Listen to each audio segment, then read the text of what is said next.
Pelaksanaan Festival Sepak Bola Rakyat 2026 secara resmi ditutup di lapangan Sparta Tikala Manado pada Sabtu 27 Juni 2026. Event yang digelar PT Garuda Gema Nusantara GGN melalui cuitan digital bersama Coca-Cola Indonesia menandai berakhirnya festival yang telah digelar di 5 kota yang diikuti sekitar 1.600 peserta. Di Kota Manado, festival yang berlangsung pada 25 hingga 27 Juni menjadi puncak rangkaian kegiatan setelah sebelumnya diselenggarakan di Kota Labuhan Bajo, Jakarta, Palu, dan Makassar. Festival Sepak Bola Rakyat bertujuan memperluas akses pembinaan sepak bola usia muda sekaligus memperkuat ekosistem sepak bola akar rumput khususnya di kawasan Indonesia Timur. Head of Business Development GGN, Doni Fahroki menjelaskan, alasan digelar di Kota Manado karena daerah ini memiliki potensi besar terhadap sepak bola, baik pemain, pelatih, bahkan wasit.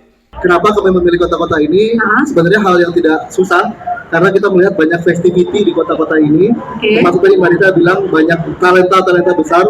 Kita tahu juga di Sulawesi Utara, kita melihat adalah Sulawesi Utara sebagai powerhouse dari sepak bola Indonesia, bukan cuma pemain, bahkan wasit pun menjadi wasit nasional. Di belakang ada Coach Isak, dia bersahabat baik dengan Yandri Bitoy di Persipura. Jadi ini yang sebenarnya bukan mencari hal yang susah, bukan menjadi hal yang susah kami memilih kota-kota ini. Senior Director of Public Affairs, Communication and Sustainable Coca-Cola Indonesia, Triyono Prijo Susilo mengatakan, festival ini digelar untuk mendekatkan produk mereka kepada masyarakat. Usaha buat kami ini bagian daripada kami untuk bisa hadir di masyarakat.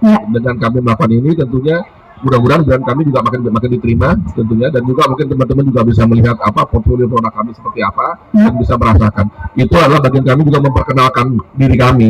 Walaupun kami sudah 99 tahun, tapi tentunya perlu untuk terus-menerus hadir.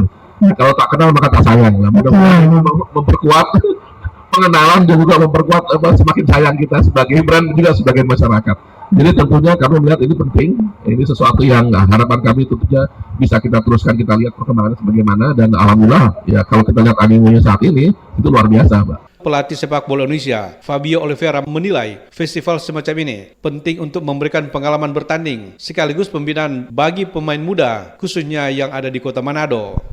Khusus Kota Manado itu kan memang talentanya kan bukan 1-2, itu masih banyak talenta-talenta yang memang bisa diunggulkan ya dalam sepak bola nasional.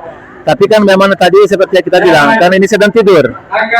Sepak bola di sini kan sedang tidur, tapi kan bukan berarti kan ini kan ada sesuatu yang sudah mati, bukan. Kita kan tinggal dorong aja supaya membangun sepak bola Sulawesi Utara mau khusus di Kota Manado. Tapi kalau saya lihat dari penampilan anak-anak luar biasa bagus. Mereka sudah punya ciri khasnya main bola ya, kultural di Manado. Tinggal nanti kita akan berikan kesempatan. Makanya acara seperti ini kan sangat penting.